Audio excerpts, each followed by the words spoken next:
ಗೆಳೆಯರೆ 9 powerful benefits of vitamin ಇನ ಈ ವಿಡಿಯೋದಲ್ಲಿ ಹೇಳ್ತಾ ಇದ್ದೀನಿ. ಎಷ್ಟು ಅತಿ ಮುಖ್ಯ ವೈಟಮಿನ್ ಇ ನೀವು ಕೇಳಿರಲ್ಲ. ವೈಟಮಿನ್ ಡಿ ಕೇಳಿರ್ತೀರ, ಹೇಗೆ ಕೇಳಿರ್ತೀರ, ವೈಟಮಿನ್ ಇ ಕೇಳಿರಲ್ಲ. ನಿಮ್ಮ ಬ್ರೈನ್ ಫಂಕ್ಷನ್ಗೆ, ಕಾಗ್ನಿಟಿವ್ ಫಂಕ್ಷನ್ಗೆ ಎಷ್ಟು ಇಂಪಾರ್ಟೆಂಟು, ಮತ್ತು ವೈಟಮಿನ್ ಇ ಸ್ಕಿನ್ ಹೆಲ್ತ್ಗೆ ಎಷ್ಟು ಇಂಪಾರ್ಟೆಂಟು, ಮೆನ್ಸ್ಟ್ರೇಷನ್ಗೆ ಎಷ್ಟು ಇಂಪಾರ್ಟೆಂಟು, ಜೊತೆಗೆ ನಿಮ್ಗೆ ಹಾರ್ಟ್ ಹೆಲ್ತ್ಗೆ ಎಷ್ಟು ಇಂಪಾರ್ಟೆಂಟು, ಇಮ್ಯೂನ್ ಸಿಸ್ಟಮ್ಗೆ ಎಷ್ಟು ಇಂಪಾರ್ಟೆಂಟು, ಪ್ರತಿಯೊಂದನ್ನು ನಾನು ಡೀಟೇಲಾಗಿ ಈ ವಿಡಿಯೋದಲ್ಲಿ ಹೇಳ್ತೀನಿ ಗೆಳೆಯರೆ. ಈ ವಿಡಿಯೋನ ಪೂರ್ತಿ ನೋಡಿ. ನಾನು ಪ್ರೊಫೆಸರ್ ಡಾಕ್ಟರ್ ಮುರಳೀಧರ್ ಅಂತ ಆರ್ಥೋಪೆಡಿಕ್ ಸರ್ಜನ್. ನನ್ನ ವಿಡಿಯೋನ ಲೈಕ್ ಮಾಡಿ, ಶೇರ್ ಮಾಡಿ, ಖಂಡಿತ ಮರಿದನ್ನು ಸಬ್ಸ್ಕ್ರೈಬ್ ಮಾಡಿ ಗೆಳೆಯರೆ.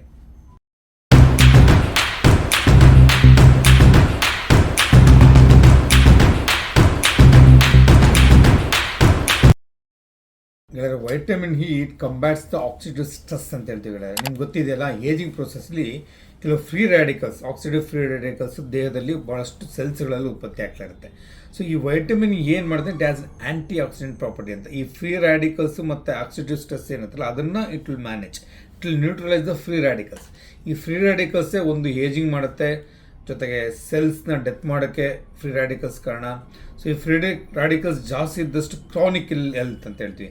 ಸ್ವಲ್ಪ ಒಂದು ಕ್ರಾನಿಕ್ ಹಾರ್ಟ್ ಪ್ರಾಬ್ಲಮ್ ಇರ್ಬೋದು, ಅಥವಾ ಏಜಿಂಗ್ ಇರ್ಬೋದು, ಪ್ರತಿಯೊಂದು ಕೂಡ ಈ ಫ್ರೀ ರ್ಯಾಡಿಕಲ್ಸ್ ದೇಹದಲ್ಲಿ ಹೆಚ್ಚು ಇರೋದ್ರಿಂದನೇ ಆಗುವಂಥದ್ದು. ಸೊ ಈ ವೈಟಮಿನ್ ಇಯಲ್ಲಿ ಆ್ಯಂಟಿ ಆಕ್ಸಿಡೆಂಟ್ ಪ್ರಾಪರ್ಟಿ ಇದೆ. ಫ್ರೀ ರ್ಯಾಡಿಕಲ್ಸ್ನ ಅದು ನ್ಯೂಟ್ರಲೈಸ್ ಮಾಡುತ್ತೆ. ಸೊ ಫ್ರೀ ರ್ಯಾಡಿಕಲ್ಸ್ನ ಅದು ಕಂಟ್ರೋಲ್ ಮಾಡಿದ್ರೆ ಆಟೋಮೆಟಿಕ್ಕಾಗಿ ಏಜಿಂಗ್ ಪ್ರೋಸೆಸ್ನ ಮತ್ತು ಕ್ರಾನಿಕ್ ಡಿಸೀಸ್ ಏನಿದೆಯಲ್ಲ, ಕ್ರಾನಿಕ್ ಹಾರ್ಟ್ ಪ್ರಾಬ್ಲಮ್ ಇರ್ಬೋದು, ಈ ರೀತಿಯೆಲ್ಲ ಕ್ರಾನಿಕ್ ಹೆಲ್ತ್ ಇಶ್ಯೂಸ್ನ ಕೂಡ ಕಂಟ್ರೋಲ್ ಮಾಡೋಕ್ಕೆ ವೈಟಮಿನ್ ಇ ಭಾಳ ಕ್ರಿಷಿಯಲ್ ಗೆಳೆಯ. Number 2, it reduces the heart attack chances. ಹಾರ್ಟ್ದ ಕಾಯಿಲೆಗಳಿದೆಯಲ್ಲ, ಹೃದಯದ ಕಾಯಿಲೆಗಳನ್ನು ಭಾಳಷ್ಟು ವೈಟಮಿನ್ ಇ ಕಡಿಮೆ ಮಾಡುತ್ತೆ ಗೆಳೆಯರೆ. ಹೇಗಪ್ಪ ಕಡಿಮೆ ಮಾಡುತ್ತೆ ಅಂದರೆ, ನಿಮ್ಗೆ LDL ಅಂತ ಕೇಳಿದ್ರಿ, HDL LDL ಅಂತ ಎರಡಿದೆ.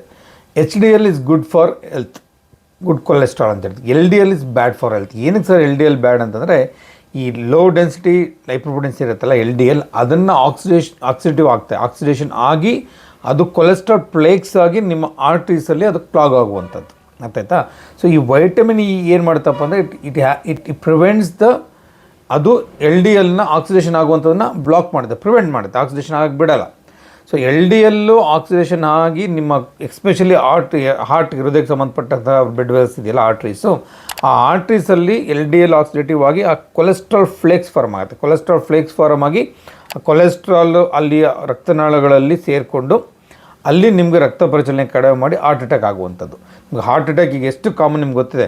ನಮ್ಮ ಪುನೀತ್ ರಾಜ್ಕುಮಾರ್ ಪಾಪ ಹಾರ್ಟ್ ಅಟ್ಯಾಕ್ ಆಗಿ ಹೋಗ್ಬಿಟ್ರು. ನಿಮ್ಗೆ ಗೊತ್ತಿದೆ, ಭಾಳಷ್ಟು ಜನ ಹಾರ್ಟ್ ಅಟ್ಯಾಕ್ ಆಗಿ ಯಂಗ್ ಏಜರು 60-70 ನಂತರ ಯಂಗ್ ಏಜರು 50, 40, 30 ವರ್ಷ ಕೂಡ ಹಾರ್ಟ್ ಅಟ್ಯಾಕ್ ಆಗ್ತದೆ. ಯಾಕೆಂದರೆ ಬ್ಯಾಡ್ ಹೆಲ್ತ್ ಹ್ಯಾಬಿಟ್ಸ್ ಅಲ್ವಾ, ಬ್ಯಾಡ್ ಹ್ಯಾಬಿಟ್ಸಿಂದ. ಕೊಲೆಸ್ಟ್ರಾಲ್ ಜಾಸ್ತಿ ಆಗೋದ್ರಿಂದ ಆ ಆರ್ಟ್ರೀಸಲ್ಲಿ ಕ್ಲಾಕ್ ಫಾರ್ಮ್ ಆಗಿ ರಕ್ತ ಪರಿಚಲನೆ ಬ್ಲಾಕ್ ಆಗೋದ್ರಿಂದ ಹಾರ್ಟ್ ಅಟ್ಯಾಕ್ ಆಗುವಂಥದ್ದು. ಸೊ ವೈಟಮಿನ್ ಇ ನೀವು ಯಥೇಚ್ಛವಾಗಿ ಬಳಸೋದ್ರಿಂದ ಈ LDL ಆ ಥರ ಕೊಲೆಸ್ಟ್ರಾಲ್ ಆಗಿ ಫಾರ್ಮ್ ಆಗಿ ಆಕ್ಸಿಡೇಷನ್ ಆಗಿ ಕೊಲೆಸ್ಟ್ರಾಲ್ ಆಗಿ ಬ್ಲಾಕ್ ಮಾಡೋಂಥದ್ದನ್ನು ವೈಟಮಿನ್ ಇ ಅವಾಯ್ಡ್ ಮಾಡುತ್ತೆ. So it has anti ageing effect also, and it is cardio protective also. ಹಾಗೆ ವೈಟಮಿನ್ ಇಯನ್ನು ಯಥೇಚ್ಛವಾಗಿ ಹಾರ್ಟ್ ಪ್ರಾಬ್ಲಮ್ ಇರೋರು, ಎಸ್ಪೆಷಲಿ ಡಯಾಬಿಟೀಸ್ ಇರೋರು, ಹೈಪರ್ ಟೆನ್ಷನ್ BP ಇರೋರು, ಮತ್ತು ಕ್ರಾನಿಕ್ ಹಾರ್ಟ್ ಡಿಸೀಸ್ ಇರುವಂಥವ್ರು ಖಂಡಿತ ವೈಟಮಿನ್ ಇಯನ್ನು ತಮ್ಮ ಒಂದು ದಿನನಿತ್ಯದ ಆಹಾರ ಪದ್ಧತಿಯಲ್ಲಿ ಉಳಿಸ್ಕೊಳ್ಳಿ. ವೈಟಮಿನ್ ಇ ಲಿವರ್ ಹೆಲ್ತ್ ಕೂಡ ಭಾಳ ಪ್ರಾಮುಖ್ಯನ ಹೊಂದಿದೆ ಗೆಳೆಯರೆ. ಯಾಕಪ್ಪ ಅಂತಂದರೆ, ಫ್ಯಾಟಿ ಲಿವರ್ ಅಂತ ಒಂದು ಕಂಡೀಷನ್, ಅದ್ರ ಬಗ್ಗೆ ಒಂದು ವಿಡಿಯೋ ಮಾಡಿ ತಾವು ನೋಡ್ಬೋದು. ಇನ್ನೊಂದು NAFLD ಅಂತೀವಿ, non alcoholic fatty liver disease ಅಂತ ಹೇಳ್ತೀವಿ. ಇದರಲ್ಲೂ ಕೂಡ ಲಿವರ್ ಸೆಲ್ಸು ಡ್ಯಾಮೇಜ್ ಆಗಿರುತ್ತೆ ಗೆಳೆಯರೆ. ಸೊ ಈ ವೈಟಮಿನ್ ಇ ನಾವು ಆವಾಗಲೇ ಹೇಳ್ದಂಗೆ it has anti accident property. ಆ ಲಿವರ್ ಸೆಲ್ಸ್ನ ಡ್ಯಾಮೇಜ್ ಆಗೋದನ್ನು ವೈಟಮಿನ್ ಇ ಅವಾಯ್ಡ್ ಮಾಡುತ್ತೆ. ಜೊತೆಗೆ ಲಿವರ್ ಎನ್ಸೈಮ್ಸ್ ಕೂಡ ಮೇಂಟೈನ್ ಮಾಡುತ್ತೆ. ಸೊ ಲಿವರ್ ಸೆಲ್ಸ್ ಯಾರ್ಯಾರಿಗೆ ಡ್ಯಾಮೇಜ್ ಆಗಿರುತ್ತೆ, ಸಿರೋಸಿಸ್ ಆಫ್ ಲಿವರ್ ಅಂತ ಹೇಳ್ತೀವಿ, ಆಲ್ಕೋಹಾಲಿಕ್ ಸಿರೋಸಿಸ್ ಅಂತೀವಿ, ಯಾರು ಎಕ್ಸೆಸಿವ್ ಡ್ರಿಂಕ್ಸ್ ಮಾಡ್ತಿರ್ತಾರೆ ಅಥವಾ ಒಳ್ಳೆಯ ಒಂದು ಅವರ ಆಹಾರ ಪದ್ಧತಿ ಸರಿಗಿರಲ್ಲ, ಲಿವರ್ ಡ್ಯಾಮೇಜ್ ಆಗಿರುತ್ತೆ, ಅಂಥವ್ರಿಗೆಲ್ಲ ವೈಟಮಿನ್ ಇ ಭಾಳ ಹೆಲ್ಪ್ ಆಗುತ್ತೆ. ಯಾಕಂದರೆ ಸ್ಟಡೀಸ್ ಹ್ಯಾವ್ ಶೋನ್ ದಟ್, ಕೆಲವು ಸ್ಟಡೀಸಲ್ಲಿ ವೈಟಮಿನ್ ಇ ಯಥೇಚ್ಛವಾಗಿ ಬಳಸೋದ್ರಿಂದ ಆ್ಯಂಟಿ ಆಕ್ಸಿಡೆಂಟಿಂದ ಲಿವರ್ ಅಂತ ಎಪಟೋಸೈಡ್ಸ್ ಇದೆ, ಲಿವರ್ ಸೆಲ್ಸ್ನ ಎಪಟೋಸೈಡ್ಸ್ ಅಂತ ಕರಿತೀವಿ. ಆ ಎಪಟೋಸೈಡ್ಸ್ ಹೆಲ್ತ್ ಇಂಪ್ರೂವ್ ಆಗಿದೆ, ಅವಳ ಎನ್ಸೈಮ್ ಮಾರ್ಕಸ್ ಇಂಪ್ರೂವ್ ಆಗಿದೆ, ಆಕ್ಸಿಜನ್ ಸ್ಟ್ರೆಸ್ ಕಡಿಮೆ ಆಗಿ ಆಗುವಂತಹ ಏನು ಲಿವರ್ ಸೆಲ್ಸ್ ಡ್ಯಾಮೇಜ್ ಅದನ್ನು ಕೂಡ ಅವಾಯ್ಡ್ ಆಗಿದೆ. ಹಾಗೆ ವೈಟಮಿನ್ ಇನ ಯಥೇಚ್ಛವಾಗಿ ಬಳಸೋದ್ರಿಂದ ಎಸ್ಪೆಷಲಿ ಆಲ್ಕೋಹಾಲಿಕ್ ಲಿವರ್ ಡಿಸೀಸ್ ಇರೋರು, ನಾನ್ ಆಲ್ಕೋಹಾಲಿಕ್ ಲಿವರ್ ಡಿಸೀಸ್ ಇರೋ, ಫ್ಯಾಟಿ ಲಿವರು ಇರುವಂಥವರು ಕೂಡ ಲಿವರ್ ಹೆಲ್ತ್ನ ಚೆನ್ನಾಗಿ ವೈಟಮಿನ್ ಇ ತೊಗೊಳ್ಳೋದ್ರಿಂದ ಕಾಪಾಡ್ಕೋಬೋದು ಗೆಳೆಯರೆ. ಗೆಳೆಯರೆ, 4ನೇದು ವೈಟಮಿನ್ ಇದೇನಪ್ಪ ಬೆನಿಫಿಟ್ ಅಂದರೆ ಮೆನ್ಸ್ಟ್ರುವಲ್ ಸೈಕಲ್. ನಿಮ್ಗೆ ಗೊತ್ತಿದೆಯಲ್ಲ, ತುಂಬ ಡೆಬಿಲೇಟಿಂಗ್, ತುಂಬ ಪೇಯ್ನ್ಫುಲ್, ಕೆಲವು ಹೆಣ್ಮಕ್ಳಿಗೆ ಮುಟ್ಟಾಗೋ ಟೈಮಲ್ಲಿ ತುಂಬ ಪೇಯ್ನು, ತುಂಬ ಹಿಂಸೆ, ಡಿಸ್ಕಂಫರ್ಟ್ ಇರುತ್ತೆ. ಅದನ್ನು ಕೂಡ ವೈಟಮಿನ್ ಇ ಕಡಿಮೆ ಮಾಡುತ್ತೆ. ಹೇಗೆ ಅಂತಂದರೆ ಯುಟ್ರೈನ್ ಲೈನಲ್ಲಿ ಏನಿರುತ್ತಲ್ಲ, ಯುಟ್ರೈನ್ ಲೈನಲ್ಲಿ ಅದು ಇನ್ಫ್ಲಮೇಟ್ರಿ ಆ್ಯಕ್ಷನ್ನ ಕಡಿಮೆ ಮಾಡುತ್ತೆ. It's anti inflammatory action and oxidative ಸ್ಟ್ರೆಸ್ನ ಕಡಿಮೆ ಮಾಡುತ್ತೆ. ಸೊ ಹಾಗೆ ಯುಟ್ರೈನ್ ಲೈನಿಂಗಲ್ಲಿ ಇನ್ಫ್ಲಮೇಷನ್ ಕಡಿಮೆ ಆಗೋದ್ರಿಂದ ಆಟೋಮೆಟಿಕ್ಕಾಗಿ ಪೀರಿಯಡ್ಸ್ ಆಗೋ ಟೈಮಲ್ಲಿ ಆಗುವಂಥ ನೋವು, ಹಿಂಸೆ, ಡಿಸ್ಕಂಫರ್ಟ್ನೆಲ್ಲ ಇದು ಕಡಿಮೆ ಮಾಡ್ತೆ ಗೆಳೆಯರೆ. ಸೊ ಸಾಕಷ್ಟು ಸ್ಟಡೀಸ್ ಆಗಿದೆ. ಏನಂದರೆ ವೈಟಮಿನ್ ಇನ ನೀವು ಮೆನ್ಸ್ಟ್ರೇಷನ್ ಆಗೋಕ್ಕಿಂತ ಮುಂಚೆ ಒಂದು 3 to 5 ಡೇಸ್ ಮುಂಚೆ ಪ್ಲಸ್ ಮೆನ್ಸ್ಟ್ರೇಷನ್ ಆಗೋ ಟೈಮಲ್ಲಿ ತೊಗೊಳೋದ್ರಿಂದ ಅದರಲ್ಲಾಗುವಂಥ ಡಿಸ್ಕಂಫರ್ಟು, ಪೇಯ್ನು, ಆಮೇಲೆ ಒಂದು ಹಿಂಡೋಗೋ ಥರ ಒಂದು ಪೇಯ್ನ್ಫುಲ್ ಕಂಡೀಷನ್, ಪಾಪ ಹೆಣ್ಮಕ್ಳಿಗೆ ಗೊತ್ತು ಆ ನೋವು ಮೆನ್ಸ್ಟ್ರೇಷನ್ ಟೈಮ್ ಆ ಥರ ಆಗುತ್ತೆ ಅಂತ, ಆ ನೋವನ್ನು ಭಾಳಷ್ಟು ಕಡಿಮೆ ಮಾಡುತ್ತೆ ಅಂತ ಸ್ಟಡೀಸ್ ಆಗಿದೆ. ಹಾಗಾಗಿ ವೈಟಮಿನ್ ಇಯನ್ನು ಮೆನ್ಸ್ಟ್ರೇಷನ್ ಆಗುವಾಗ ಮುಂಚೆ ಉಪಯೋಗಿಸ್ಕೊಳ್ಳೋದು ಭಾಳ ಒಳ್ಳೆಯದು ಗೆಳೆಯರೆ. 5ನೇದು ನಿಮ್ಮ ಏನು ಸ್ಕಿನ್ಗೆ ವೈಟಮಿನ್ ಇ ಭಾಳ ಅನುಕೂಲಕಾರಿ. ಒಳ್ಳೆ ತ್ವಚೆನ ಮೃದುತ್ವ ಕಾಪಾಡುತ್ತೆ. ಆ ರಿಂಕಲ್ಸು, ಫೈನ್ ಲೈನ್ಸ್ ಬರುವಂಥದ್ದು ಅದನ್ನೆಲ್ಲ ಅವಾಯ್ಡ್ ಮಾಡುತ್ತೆ. ನೀವು ಎಷ್ಟೊಂದು ಸ್ಕಿನ್ ಪ್ರಾಡಕ್ಟ್ಸ್ ಏನು ಲೋಕಲ್ ಅಪ್ಲಿಕೇಶನ್ ಮಾಡ್ತಿರಲ್ಲ ಅವುಗಳೆಲ್ಲ ವೈಟಮಿನ್ ಇ ಗೆಳೆಯರೆ. ಇದನ್ನು ನೀವು ಓರ್ಲಿ ತೊಗೊಂಡು ಅಥವಾ ಲೋಕಲ್ ಅಪ್ಲೈ ಮಾಡಿದ್ರೆ ವೈಟಮಿನ್ ಇಂದ ಭಾಳಷ್ಟು ಸ್ಕಿನ್ಗೆ ಬೆನಿಫಿಟ್ ಆಗುತ್ತೆ. ಹೇಳಿದಾಗ ರಿಂಕಲ್ಸ್ ಅವಾಯ್ಡ್ ಆಗುತ್ತೆ, ಜೊತೆಗೆ ಮೃದುತ್ವ ಸಾಫ್ಟ್ ಆಗುತ್ತೆ, ಆ್ಯಂಟಿ ಇನ್ಫ್ಲಮೇಟರಿ ಆ್ಯಕ್ಷನ್ ಇದೆ ವೈಟಮಿನ್ ಇಯಿಂದ, ಜೊತೆಗೆ ಆಕ್ಸಿಡೇಟಿವ್ ಸ್ಟ್ರೆಸ್ ಕೂಡ ಕಡಿಮೆ ಆಗುತ್ತೆ. ಹಾಗಾಗಿ ತ್ವಚೆ ಸ್ವಲ್ಪ ಹೆಂಗಾಗಿ ಕಾಣುತ್ತೆ, ಮೃದುವಾಗಿ ಕಾಣುತ್ತೆ, ಅಟ್ರಾಕ್ಟಿವ್ ಆಗಿ ಕಾಣುತ್ತೆ, ಶೈನಿಯಾಗಿ ಕಾಣುತ್ತೆ ಗೆಳೆಯರೆ. ಸೊ ಹಾಗೆ ವೈಟಮಿನ್ ಇನ ಯಥೇಚ್ಛವಾಗಿ ಬಳದಿಂದ ಎಸ್ಪೆಷಲಿ ಹದಿಹರೆಯದ ಹೆಣ್ಮಕ್ಳು ಸುಂದರವಾಗಿ ಕಾಣಬೇಕು ಅಂತ ಇದ್ದೇ ಇರುತ್ತೆ. ಎಲ್ಲ ಹೆಣ್ಮಕ್ಳಿಗೂ ತಮ್ಮ ಚರ್ಮ ಚೆನ್ನಾಗಿರ್ಬೇಕು ಅಂತ ಇದ್ದೇ ಇರುತ್ತೆ. ಹಾಗೆ ಆರ್ಟಿಫಿಷಿಯಲಾಗಿ ನೀವು ಮೇಕಪ್ ಮಾಡ್ಕೊಳ್ಳೋದು ಇರಲಿ, ಜೊತೆಗೆ ವೈಟಮಿನ್ ಇ ರೆಗ್ಯುಲರ್ ಉಪಯೋಗಿಸ್ಕೊಳ್ಳಿ. ನಿಮ್ಮ ಸ್ಕಿನ್ ಹೆಲ್ತ್ಗೆ ಭಾಳ ಒಳ್ಳೆಯದು. ಶೈನಿಂಗ್ ಬರುತ್ತೆ, ಅಟ್ರಾಕ್ಟಿವ್ ಆಗಿರುತ್ತೆ, ಸ್ಮೂತಾಗಿರುತ್ತೆ, ವೆರಿ ಪ್ಲೆಸೆಂಟ್ ಆಗಿರುತ್ತೆ ಗೆಳೆಯರೆ. 6ನೇದು ಬ್ರೈನ್ನ ಕಾಗ್ನಿಟಿವ್ ಫಂಕ್ಷನ್ಸ್ಗೆ ವೈಟಮಿನ್ ತುಂಬ ಹೆಲ್ಪ್ ಆಗುತ್ತೆ ಅಂತ ಸ್ಟಡೀಸ್ ಪ್ರಕಾರ ಗೊತ್ತಾಗಿದೆ ಗೆಳೆಯರೆ. ಎಸ್ಪೆಷಲಿ ವಯಸ್ಸಾಗ್ತಾ ಆಲ್ಝೀಮರ್ಸ್ ಡಿಸೀಸ್ ಅಂತ ಕೇಳಿರ್ಬೋದು, ಅದರದ್ದೊಂದು ನಾವು ವೀಡಿಯೋ ಮಾಡಿದ್ದು ದಯವಿಟ್ಟು ತಾವು ನೋಡಿ. ಆ ಫರ್ಗೆಟ್ಫುಲ್ನೆಸ್ ಆಗುವಂಥದ್ದು, ಆಮೇಲೆ ಬ್ರೈನಲ್ಲಿ ನ್ಯೂರಾನ್ಸ್ ಸರಿಯಾಗಿ ಕೆಲಸನೇ ಮಾಡದೇ ಇರುವಂಥದ್ದು, ಆ ಥರ ಆಗೋ ಸಂದರ್ಭದಲ್ಲಿ ವೈಟಮಿನ್ ಇನ ನೀವು ಯಥೇಚ್ಛವಾಗಿ ಬಳಸಿದ್ರೆ ಆ ಕಾಗ್ನಿಟಿವ್ ಫಂಕ್ಷನ್ ಇಂಪ್ರೂವ್ ಆಗುತ್ತೆ.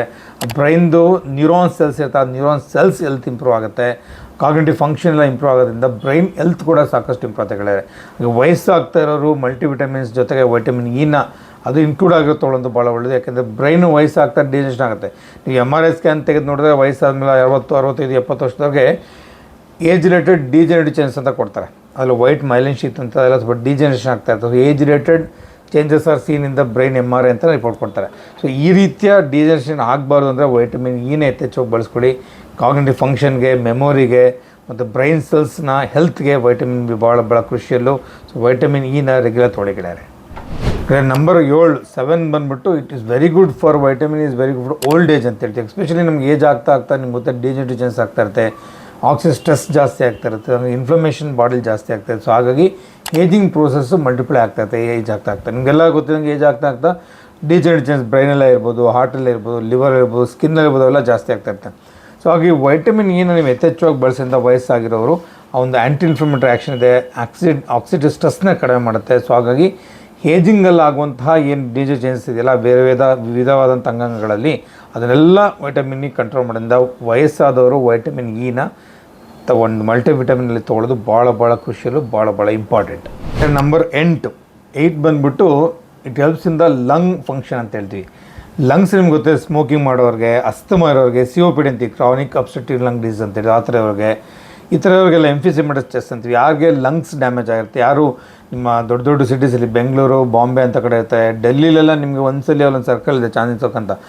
ನಾನು 20 ವರ್ಷ ಡೆಲ್ಲಿಲಿ ಹಿಂದೆ ಕೆಲಸ ಮಾಡೋ ಅವಾಗ ನಿಂತ್ಕೊಂಡು 5 ನಿಮಿಷ ನೀವು ಒಂದು ಸರ್ಕಲಲ್ಲಿ ಡೆಲ್ಲಿಲಿ ಇದೆ ಅಂತಂದರೆ ಒಂದು ದಿವಸಕ್ಕೆ 8 ಸಿಗರೇಟ್ ಸೇದಷ್ಟು ಪೊಲ್ಯೂಷನ್ ಇತ್ತು ಆ ಏರಲ್ಲಿ, ಅಷ್ಟು ಲಂಗ್ಸ್ ಡ್ಯಾಮೇಜ್ ಆಗ್ತಿತ್ತು ಅಂತ ಹೇಳ್ತಾಯಿದ್ರು. ಇವಾಗ ಬಾಂಬೆ ಕತೆ, ಡೆಲ್ಲಿ ಕತೆ ಏನಾದ್ರು ದೇವರಿಗೆ ಗೊತ್ತು. ಸೊ ಆ ರೀತಿಯ ಡ್ಯಾಮೇಜಸ್ ಏನಾಗುತ್ತೆ ಲಂಗ್ಸಲ್ಲಿ, ಅವುಗಳಿಗೆಲ್ಲ ವೈಟಮಿನ್ ಇ ರಾಮಮಾಣ ಇದ್ದಂಗೆ. ಸೊ ವೈಟಮಿನ್ ಇ ತೊಗೊಳ್ಳೋದ್ರಿಂದ ಲಂಗ್ ಫಂಕ್ಷನ್ಸ್ ಇಂಪ್ರೂವ್ ಆಗುತ್ತೆ. ಆ ಲಂಗಲ್ಲಿ ನಿಮಗೊಂದು ರೆಸ್ಪಿರೇಟರಿ ಒಂದು ಲೈನ್ ಇರುತ್ತಲ್ಲ, ಆ ಎಪಿಥೆಲಿಯಲ್ ಸೆಲ್ಸ್ ಅಂತ, ಆ ಸೆಲ್ಸ್ನ ಹೆಲ್ತ್ಗೆ ವೈಟಮಿನ್ ಇ ಭಾಳ ಕ್ರೂಷಿಯಲ್ಲು. ನಿಮಗೆ ಗೊತ್ತಿರೋಂಗೆ ಆ್ಯಂಟಿ ಇನ್ಫ್ಲಮೇಟರಿ ಆ್ಯಕ್ಷನ್ ಇದೆ, ಆಕ್ಸಿಡೇಟಿವ್ ಸ್ಟ್ರೆಸ್ ಕೂಡ ಅವಾಯ್ಡ್ ಮಾಡುತ್ತೆ. ಸೊ ಹಾಗಾಗಿ ಲಂಗ್ನ ಎಪಿಥೆಲಿಯಂ ಲೇಯರ್ನ ಚೆನ್ನಾಗಿ ಮೇಂಟೈನ್ ಆಗುತ್ತೆ. ಸೀಲಿಯಾ ಅವೆಲ್ಲ ಬರ್ತದೆ ನೋಡಿ, ಅವುಗಳ ಹೆಲ್ತ್ ಚೆನ್ನಾಗೋದ್ರಿಂದ ನಿಮ್ಮ ರೆಸ್ಪಿರೇಷನ್ ಸರಿಯಾಗುವಾಗುತ್ತೆ. ಮತ್ತು ನಿಮ್ಮ ಬ್ಲಡ್ಡಲ್ಲಿ ಏನು ಆಕ್ಸಿಜನೇಷನ್ ಆಗಬೇಕಲ್ಲ ಲಂಗ್ಸಲ್ಲಿ, ಅವೆಲ್ಲ ಚೆನ್ನಾಗಾಗುತ್ತೆ. ಸೊ ಹಾಗಾಗಿ ವೈಟಮಿನ್ ಇನ ಕ್ರಾನಿಕ್ ಸ್ಮೋಕರ್ಸು ಪ್ಲಸ್ ಅಸ್ತಮಾ ಇರೋರು ಇಂಥವರೆಲ್ಲ ರೆಗ್ಯುಲರ್ ಉಪಯೋಗಿಸಿದ ಲಂಗ್ ಹೆಲ್ತ್ ಕೂಡ ಭಾಳ ಅನುಕೂಲ ಆಗುತ್ತೆ ಗೆಳೆಯರೆ. 9ನೇದು ಅತಿ ಮುಖ್ಯವಾದ ವೈಟಮಿನ್ ಅಂದರೆ it helps for the immune system. ನಿಮ್ಮ ದೇಹದಲ್ಲಿ ರೋಗ ನಿರೋಧಕ ಶಕ್ತಿ ಇರುತ್ತಲ್ಲ ಗೆಳೆಯರೆ, ಅದಕ್ಕೆ ವೈಟಮಿನ್ ಇ ಭಾಳ ಕ್ರೂಷಿಯಲ್. ಯಾಕಪ್ಪ ಅಂತಂದರೆ ವೈಟಮಿನ್ ಇ ನಾ ಯಾವಾಗಲೂ ಹೇಳ್ದಂಗೆ it has anti inflammatory action, ಜೊತೆಗೆ ಇಮ್ಯೂನ್ ಸಿಸ್ಟಮಲ್ಲಿ ಟಿ ಸೆಲ್ಸ್ ಅಂತ ಬರುತ್ತೆ, ಜೊತೆಗೆ NK cells, natural killer cells ಅಂತ. ಈ ಟಿ ಸೆಲ್ಸು ಮತ್ತು ನ್ಯಾಚುರಲ್ ಕಿಲ್ಲರ್ ಸೆಲ್ಸ್ ಅದು part of the immune system. ಅವುಗಳನ್ನ ಹೆಲ್ತ್ಗೆ ವೈಟಮಿನ್ ಇ ಭಾಳ ಇಂಪಾರ್ಟೆಂಟು. ಸೊ ವೈಟಮಿನ್ ಇ ನೀವು ಯಥೇಚ್ಛವಾಗಿ ಬಳಸೋದ್ರಿಂದ ಇಮ್ಯೂನ್ ಸಿಸ್ಟಮ್ ಚೆನ್ನಾಗಾಗುತ್ತೆ. ಪದೇ ಇನ್ಫೆಕ್ಷನ್ ಆಗೋದು, ರೆಸ್ಪಿರೇಟರಿ ಟ್ರ್ಯಾಕ್ಟ್ ಇನ್ಫೆಕ್ಷನ್ ಇರ್ಬೋದು, ಯೂರಿನ್ ಟ್ರ್ಯಾಕ್ಟ್ ಇನ್ಫೆಕ್ಷನ್ ಇರ್ಬೋದು, ಪದೇ ಇನ್ಫೆಕ್ಷನ್ಸ್ ಆಗೋದು ಕೂಡ ಅವಾಯ್ಡ್ ಆಗುತ್ತೆ. Especially Young ಚಿಲ್ಡ್ರನಲ್ಲಿ. ನಿಮ್ಗೆ ಗೊತ್ತೇ, ಚಿಕ್ಕ ಮಕ್ಕಳಲ್ಲಿ ಇಮ್ಯೂನ್ ಸಿಸ್ಟಮ್ ಕಡಿಮೆ ಡೆವಲಪ್ ಆಗಿರಲ್ಲ, ಅಷ್ಟೊಂದು ಸ್ಟ್ರಾಂಗ್ ಇರಲ್ಲ. ಮತ್ತು ಓಲ್ಡ್ ಏಜಲ್ಲೂ ಅಷ್ಟೇ, ಅವ್ರ ಇಮ್ಯೂನ್ ಸಿಸ್ಟಮು ಡೌನ್ ಆಗಿರುತ್ತೆ. ಸೊ ಹಾಗಾಗಿ ಎಕ್ಸ್ಟ್ರೀಮ್ಸ್ ಆಫ್ ಏಜಲ್ಲಿ, ಚಿಕ್ಕ ಮಕ್ಕಳಲ್ಲಿ ಮತ್ತು ವಯಸ್ಸಾದಲ್ಲಿ, ಮತ್ತು ಯಾರಿಗೆ ಲಂಗ್ ಇನ್ಫೆಕ್ಷನ್ಸ್ ಆಗೋ ಚಾನ್ಸ್ ಇರುತ್ತೆ ಅಥವಾ ಯೂರಿನ್ ಟ್ರ್ಯಾಕ್ಟ್ ಇನ್ಫೆಕ್ಷನ್ ಜಾಸ್ತಿ ಅಂಥವ್ರಿಗೆಲ್ಲ ವೈಟಮಿನ್ ಇ ಯಥೇಚ್ಛವಾಗಿ ಬಳಸೋದ್ರಿಂದ, either through food or extra vitamins ಈ ಮಾತ್ರೆ ರೂಪದಲ್ಲಿ ತೊಗೊಳೋದ್ರಿಂದ ಇಮ್ಯೂನ್ ಸಿಸ್ಟಮ್ ಚೆನ್ನಾಗಿ ಡೆವಲಪ್ ಆಗುತ್ತೆ. ಸೊ ಹಾಗೆ ಪದೇ ಇನ್ಫೆಕ್ಷನ್ ಆಗುವಂಥದ್ದು, ಪದೇ ನಿಮಗೆ ಒಂದಕ್ಕೋಗೋ ಉರಿ ಆಗುವಂಥದ್ದು, ಉಸಿರಾಟದಲ್ಲಿ ತೊಂದರೆ ಆಗುವಂಥದ್ದು, ಸೋರ್ ಥ್ರೋಟ್ ಆಗುವಂಥ ಇನ್ಫೆಕ್ಷನ್ಸ್ ಎಲ್ಲ ಯಥೇಚ್ಛವಾಗಿ ಕಡಿಮೆ ಆಗ್ತದೆ. ಹಾಗೆ ವೈಟಮಿನ್ ಇಯನ್ನು ನೀವು ಯಥೇಚ್ಛವಾಗಿ ನಿಮ್ಮ ಡಯಟಲ್ಲಿ ಉಳಿಸೋದು ಭಾಳ ಒಳ್ಳೆಯದು. ಸೊ ಗೆಳೆಯರೆ, ನೋಡೋಲ್ಲ, ಅತಿ ಮುಖ್ಯವಾದ 9 ನಾನು ವೈಟಮಿನ್ ಇಯ ಅನುಕೂಲಗಳನ್ನ ತಿಳಿಸಿದ್ದೀನಿ. ಪ್ರತಿಯೊಂದಕ್ಕೂ ವೈಟಮಿನ್ ಇ ಬೇಕು. ನೀವು ಮೇಲಿಂದ ತೊಗೊಂಬಂದರೆ ಬ್ರೈನ್ಗಿರ್ಬೋದು, ಲಂಗ್ಸ್ ಇರ್ಬೋದು, ಸ್ಕಿನ್ ಹೆಲ್ತ್ಗಿರ್ಬೋದು, ಅದಾದಮೇಲೆ ಈವನ್ ಹಾರ್ಟಿಗೆ ಕೂಡ, ಇಮ್ಯೂನ್ ಸಿಸ್ಟಮ್ ಕೂಡ, ಪ್ರತಿಯೊಂದಕ್ಕೂ, ಲಿವರಿಗೆ ಕೂಡ ಭಾಳ ಅತ್ಯವಶ್ಯಕ. ಅಂತಂದರೆ ಆಲ್ಮೋಸ್ಟ್ ದೇಹದಲ್ಲಿ ಪ್ರತಿಯೊಂದು ಅಂಗಾಂಗಗಳು ವೈಟಮಿನ್ ಇ ಭಾಳ ಅನುಕೂಲಕರವಾಗಿದೆ. ಸೊ ಹಾಗೆ ಪ್ರತಿಯೊಂದು ಮನುಷ್ಯನಿಗೂ ವೈಟಮಿನ್ ಇ ಭಾಳ ಅನುಕೂಲ. ಹಾಗಾಗಿ ಇದನ್ನು ನೀವು ನಮ್ಮ ಮುಂಚೆ ಮಂಡಿನವರಿಗೆ, ಬೆನ್ನವರಿಗೆ ನೀವು ಈ ವಿಡಿಯೋನ ಫಾಲೋ ಮಾಡಿ ಅಂತ ಅದಲ್ಲ, ಇನ್ನು ಪ್ರತಿಯೊಬ್ಬರಿಗೂ ಫಾಲೋ ಮಾಡ್ಬೋದು. ನಾರ್ಮಲ್ ಇಂಡಿವಿಜುವಲ್ಸ್ಗೆ, ವಯಸ್ಸಾದವರಿಗೆ, ಪ್ರತಿಯೊಬ್ಬರಿಗೂ ಇದನ್ನು ನೀವು ಈ ವಿಡಿಯೋನ ಫಾರ್ವರ್ಡ್ ಮಾಡಿ. ದಯವಿಟ್ಟು ನನ್ನ ವಿಡಿಯೋನ ಲೈಕ್ ಮಾಡಿ, ಶೇರ್ ಮಾಡಿ, ತಪ್ಪದೇ ಸಬ್ಸ್ಕ್ರೈಬ್ ಮಾಡಿ ಗೆಳೆಯರೆ. All the best.